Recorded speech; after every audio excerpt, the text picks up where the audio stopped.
Dunkerque, de nuestro amigo Christopher Nolan, que la ha dirigido y ha hecho el guión. Película norteamericana con banda sonora de su amigo Hans Zimmer. Yo creo que Nolan y Zimmer ya van a acabar haciendo un dúo así tipo John Williams y George Lucas o algo así. Suele pasar a veces en el cine. Hay esta sintonía entre directores o creadores y compositores y tal. Ya sabemos que la música que hace nuestro amigo Zimmer, ¿no? De este rollo siempre. Correcto, maravilloso siempre. Yo creo que lo definí como colmena de abejas, me parece, cuando hablé de Blade Runner 2049. Bueno, ¿de qué va esta película de Dunkerque? Pues es una película bélica, la verdad es que está muy bien hecha, y está ambientada en la evacuación que se produjo en el norte de Francia, en las playas de Dunkerque, durante la Segunda Guerra Mundial. Entonces, amigos y amigos, ya sabéis que si estoy hablando yo, ¿qué va a haber ahora? ¿Qué va a haber ahora? ¡Contexto histórico! Tin, tin, tin, tin, tin. Esto me recuerda un poco a lo del concurso, al programa aquel de las banderas de Sheldon Cooper. Eso me suena un poco... un poco friki deplorable, ¿no? Así. Bienvenidos a Diversión e Historia. Bienvenidos a Contexto Histórico, amigos. Sí, es un poco Ned Flanders, pero bueno. Bien. ¿Qué fue esta evacuación de la leche? Bueno, pues esta evacuación fue organizada por la Fuerza Expedicionaria Británica. En 1940 se le llamó la Operación Dinamo, y históricamente también se la ha conocido como el Milagro de Dunkerque, o a secas la evacuación de Dunkerque. Y fue una operación de evacuación de las tropas aliadas durante la Segunda Guerra Mundial, y permitió rescatar a más de 200.000 soldados británicos y a más de 100.000 soldados franceses y belgas. Entonces, bueno, el año anterior, en el 39, tras la invasión de Polonia por parte de la Alemania nazi, que fue, digamos, el inicio de la Segunda Guerra Mundial como tal, pues los británicos mandaron a su fuerza expedicionaria para ayudar en la defensa de Francia. Y lo mismo hizo el ejército belga y tres segmentos del ejército francés. Y bueno, en el 39, pues los alemanes consiguieron hacer un ataque envolvente a las tropas británicas, francesas y belgas, penetrando por el norte, que sería el sur de los Países Bajos, y por el sur de esta especie de pinza, que sería el sur de Bélgica. De tal manera que, bueno, si lo veis en un mapa de Europa, pues os daréis cuenta de que hace una especie como de pinza, ¿no? Dejando atrapado en medio a las tropas británicas y a las francesas y belgas que se les había unido. Y estamos hablando de cientos y cientos de miles de soldados. Entonces, la Operación Dinamo empezó un 26 de mayo y los alemanes atacaron en un principio con artillería y posteriormente con bombarderos de la Luftwaffe, con Stukas y tal, estos que se caían en picado. Y bueno, es tal cual lo que se ve en la playa. Parece que está bien representado, que había miles de soldados ingleses, franceses y belgas pues haciendo colas en la playa, esperando a que la flota, en principio británica, los rescatara. En un total de, parece ser, 80 kilómetros de frente, que es una burrada. Bueno, el ejército francés le pidió ayuda a los británicos, a Churchill, apoyo aéreo, pero desde el Reino Unido se negaron, porque necesitaban ese... Bueno, ellos preveían que los alemanes iban a llegar allí. Hay una frase de Churchill que dice: las evacuaciones no ganan guerras. Esa era la posición inicial, pero luego tuvieron que rectificar. Y bueno, después de esta evacuación, los franceses, de hecho, parece ser, ¿no?, que se sentían traicionados, porque habían defendido Dunkerque. Los británicos habían dudado muchísimo en enviar ayuda y desde luego no enviaron apoyo aéreo, y eso también propició que parte del ejército francés se rindiera, ¿no?, que fue cuando los alemanes llegaron a París. Bueno, en esta batalla, la batalla de Dunkerque, las pérdidas materiales fueron brutales. pero durante la evacuación se logró salvar a, tengo los datos por aquí, 338.000 combatientes, de los cuales 215.000 eran británicos y 123.000 eran belgas y franceses. Estuve viendo la lista de bajas y los nazis sobre todo perdieron aviones, porque fue lo que usaron contra la playa. Artillería no he encontrado datos, perdieron 132 aviones, pero es que los aliados, entre que es lo que perdieron en la batalla y lo que dejaron tirado literalmente en la huida, pues fueron 6 destructores, 3 destructores franceses, 6 destructores británicos, 19 destructores dañados, 200 barcos hundidos, otros 200 barcos dañados, 100 tanques, 177 aviones, y luego hicieron prisioneros a más de 35.000 soldados. O sea, es una burrada todo aquello. Bien, ese es un poco el contexto histórico. La evacuación está súper burra.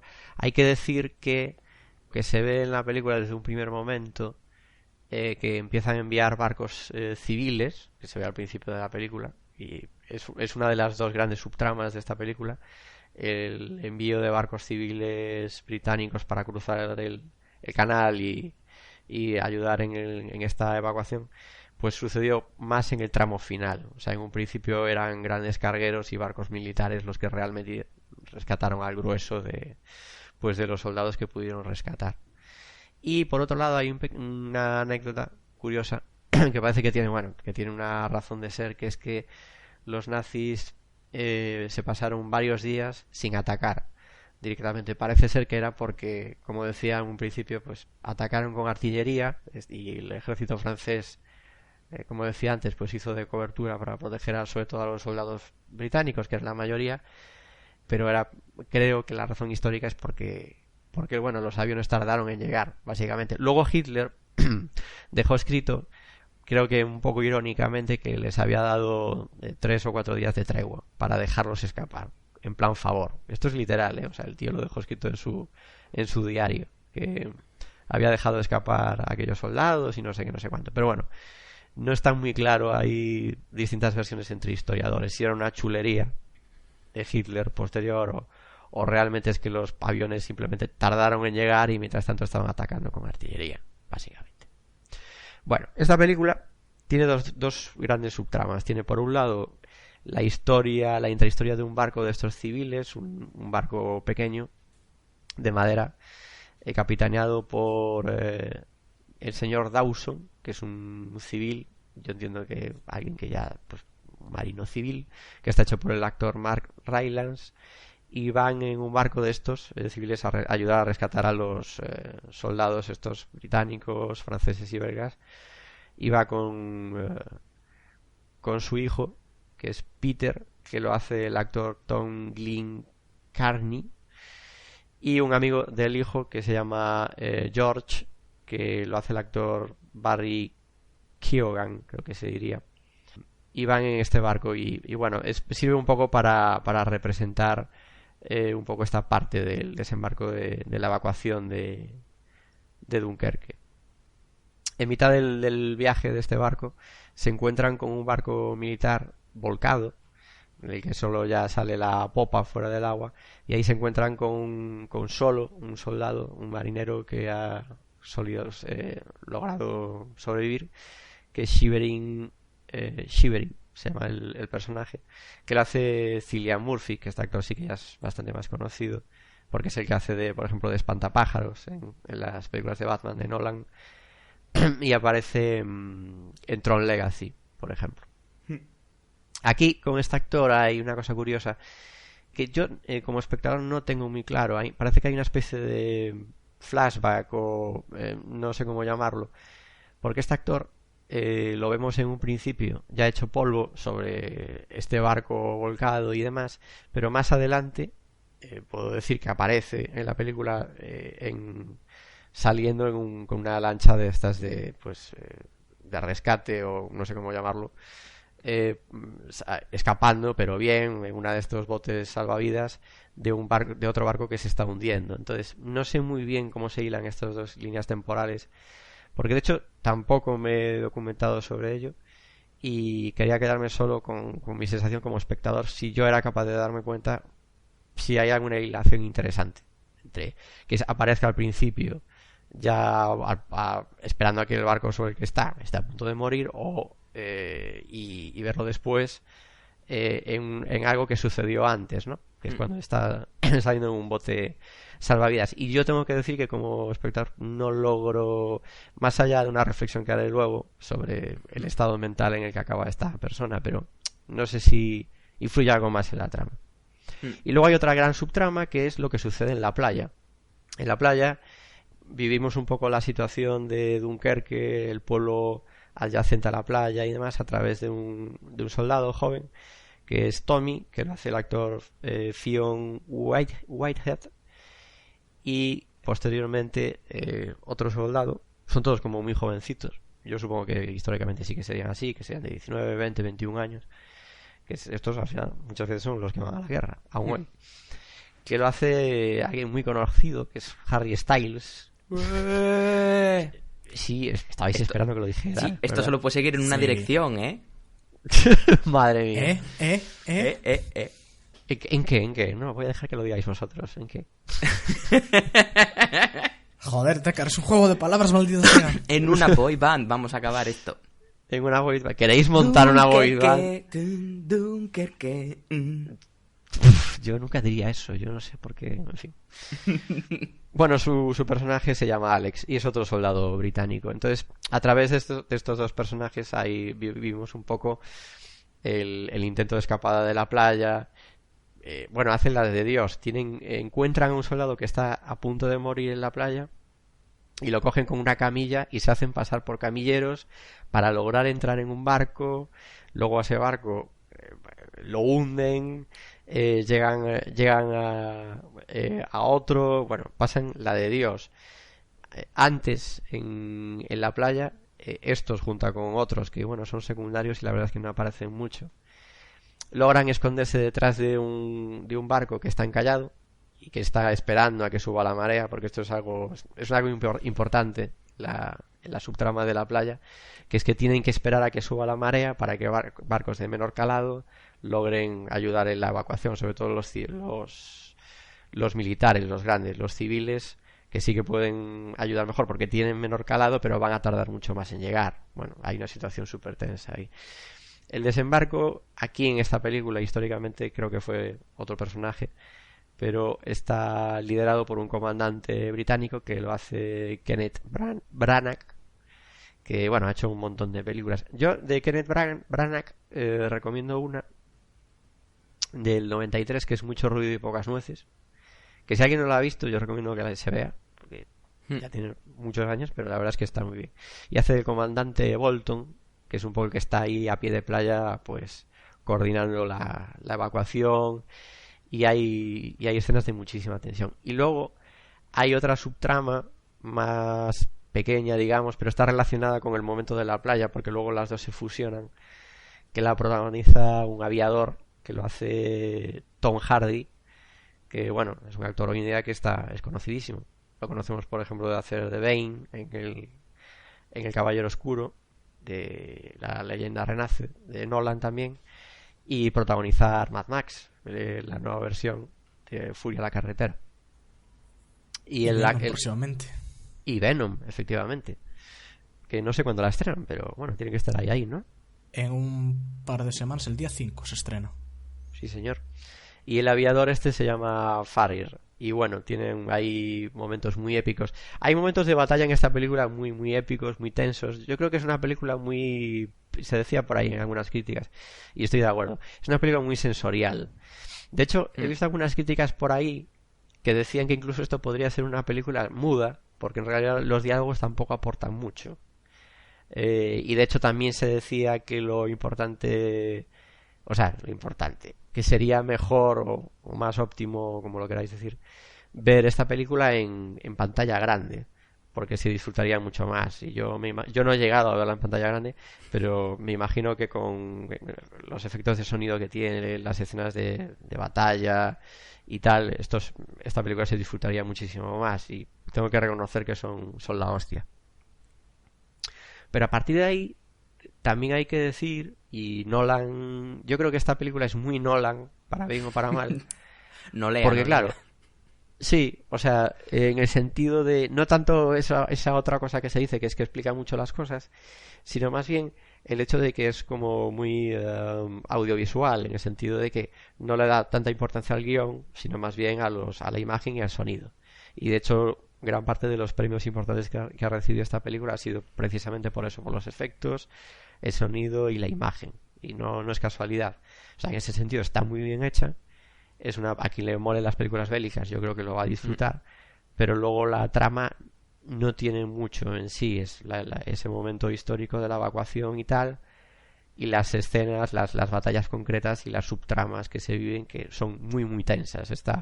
En ese sentido está muy bien. Yo creo que hay algo importante en todo esto, y parece que a Nolan yo creo que es un tema que más o menos le interesa o le importa, no sé cómo decirlo. Y en las de Batman, de hecho, incluso se nota también que es un poco hasta dónde puede llegar.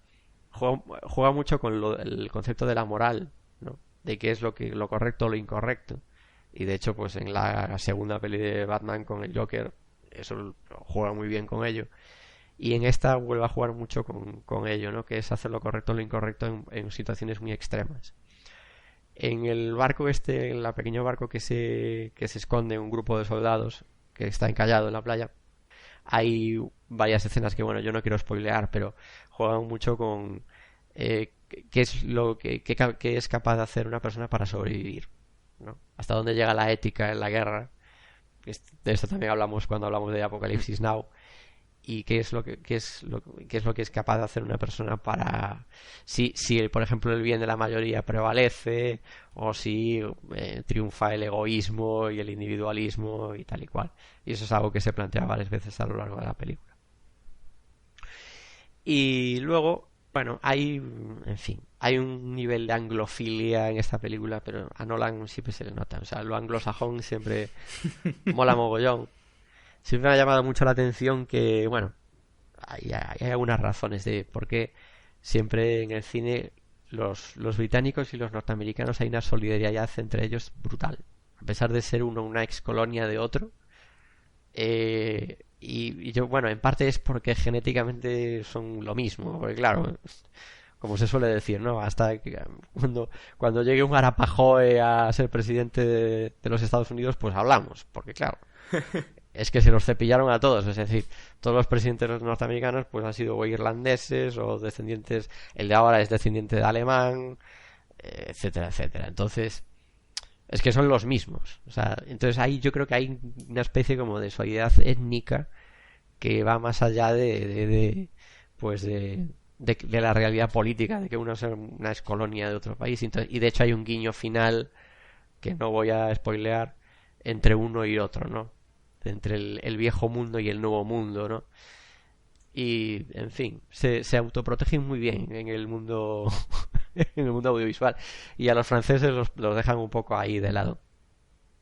Aunque aquí, si uno, y como citaba antes el contexto histórico, si uno escarba un poquito, verá que lo de la famosa cobardía francesa no era muy, vamos, no es, en fin, es una ridiculización de la realidad. O sea, hay una explicación material y práctica de por qué al final los alemanes tomaron París, lo de la rendición y demás.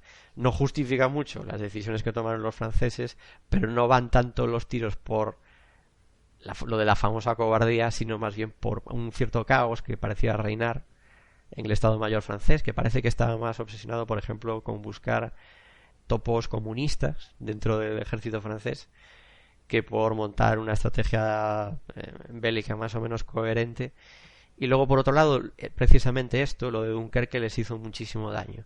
Es decir, y al final los británicos lograron evacuar a muchísima parte de su ejército.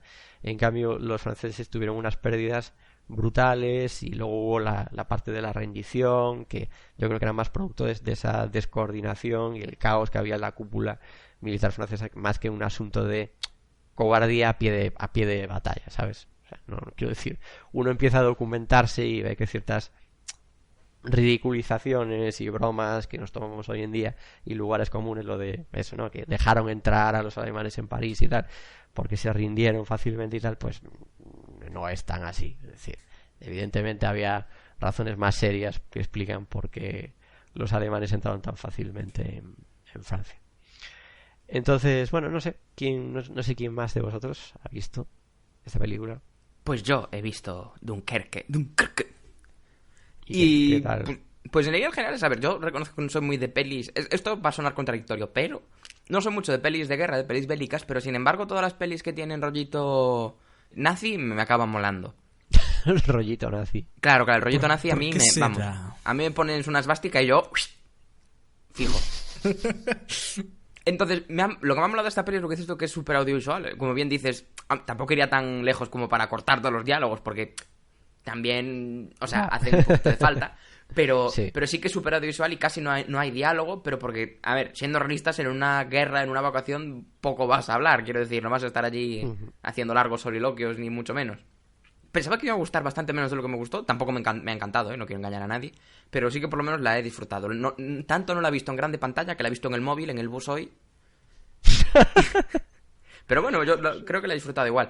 Lo que, ya digo, lo que más le veo es el valor en cuanto a la producción y lo audiovisual, y que el sonido está súper, súper, súper, súper logrado. La última parte la he visto ya en el ordenador con los cascos en plan bien puestos y flipante. Las escenas bélicas están súper súper bien grabadas. Especialmente me ha molado la parte aérea. O sea, me ha parecido que estaba súper bien. Y las partes de angustia cuando están en el mar, los barcos hundiéndose, la gente rollo escapando por su vida como buenamente puede. O sea, en ese sentido lo ha hecho bien el Nolan. Y esto me duele decirlo, ¿eh? Porque yo y Nolan... pero guay. Es en general guay. ¿Te imaginas, Sergio, a ti viendo esa película primero en el móvil y diciendo, luego viéndola en la tele y decir, ¡guau! Y luego en el cine decir, ¡guau! ¡Dios! ¡Dios! Claro, porque cuanto más grande es esa pantalla y mejor sonido envolvente, más se debe disfrutar esta película. Ya, esta es una peli que de verdad para ver en el cine creo que ganaría muchísimo. Y ya digo, a ver, es de guerra, histórica, se deja ver, pero tampoco... No es Apocalipsis Now, he de decirlo, ¿sabes? No. No. No hay... Yo por lo menos no veo tantas capas. Sí que exacto. hay... Claro, aquí hay varias. Está el papel este que hace el soldado que se encuentran, el Shivering este, que habla un poco sobre... Claro que, bueno, vale, lo voy a decir de manera muy bruta. Quien tiene culo tiene miedo, ¿no? Entonces, claro, lo bueno, quizás la reflexión así más potente de esta película es cuánto de valientes seríamos cada uno en una guerra, además, pues eso, gente súper joven, cada uno intentando, bueno, salvar su propio culo y el horror que supone y la valentía que supuso pues todo lo que es la evacuación con los bombardeos cuando los aviones estos nazis, que no sé si llegaron o no llegaron antes o después porque Hitler se hizo el chulo o no lo sé. Ya.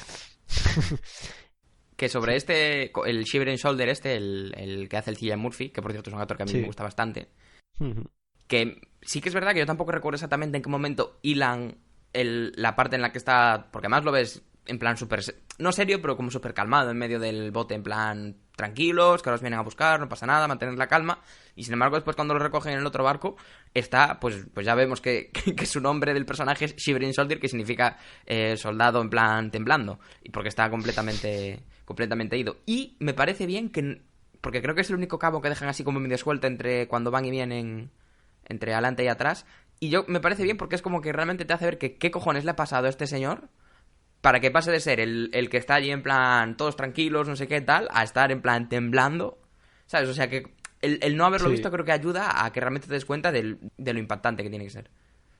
Sí, y bueno, eso, no sé, yo creo que es una película muy para verla más que para explicarla. Sí. No sé así qué más aportar porque yo creo que sí que merece la pena verla. Pero bueno, decir sobre todo eso, que parece que las versiones estas históricas más o menos impostadas pues se siguen manteniendo, y más con un tío tan anglófilo como Nolan, que es un gran director, pero luego caen esas cosas que tienen los británicos, que es que cuidan muy bien su historia y de paso le ayudan a los norteamericanos, son como primos. Aún me acuerdo, hubo una escena que sería impensable, por ejemplo, que pasara, por ejemplo, entre un presidente del gobierno español y un presidente latinoamericano, que fue Bush Jr. en una cena en el Reino Unido. No sé qué broma soltó un poco pesada. Estaba la reina de Inglaterra mirándole y entonces miró a un lado Bush y dijo, bueno, veo que su majestad me está mirando como una madre que mira un poco enfurruñada a su hijo. O sea, es que es flipante. Y es el tío republicano. Que le corten la cabeza. Claro, que el tío republicano, con todo lo que ello implica con la historia de los Estados Unidos, es el presidente de los Estados Unidos, es la puñetera reina de Inglaterra y le está diciendo que es como que es un guiño evidente, ¿no?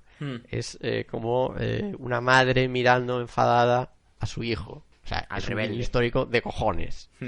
Igual que tampoco es casualidad, por ejemplo, que nuestra reina fuera con un traje rojo a una cena de gala con la reina de Inglaterra, y quien sepa algo de historia sabe de lo que estoy hablando. Entonces, y en cambio, pues eso, en el mundo latinoamericano no hay, porque contextualizando evidentemente, el imperio inglés fue absolutamente carnívoro con todo el componente indígena de sus colonias, a diferencia del imperio español, que en fin, ahí está Evo Morales, ahí